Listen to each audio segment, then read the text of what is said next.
Okay, grains to milligrams, grains to grams, grains to kilograms, and vice versa. So, ayan.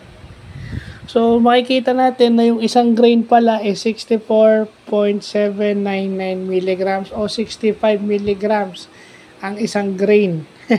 Ngayon ko lang nalaman yun. Oo nga, ngayon ko lang nalaman. Eh, kung naituro man yan, hindi ko na maalala kasi matagal na. But, kung naituro man yan, review. Kung hindi, bagong knowledge. Anyway, win-win situation tayo dyan. So, yan yung mga pinag-aaralan natin ngayon. So, dun muna tayo, no? Hindi muna tayo mag-explore nung grain to kilogram kasi hindi naman tayo sigurado. Kasi, mas suitable naman ng grain sa gram, milligrams. Diba? Kasi yung grain is maliit lang siya. So, grams, milligrams, and grams lang talaga siya pwede. Usually, yun ang gamit. So, kung lalakihan natin, saka na yun. So, grain to milligrams, grams, kilograms, and vice versa. Pero hindi ko na i-discuss yung kilograms. Hanggang grams lang muna.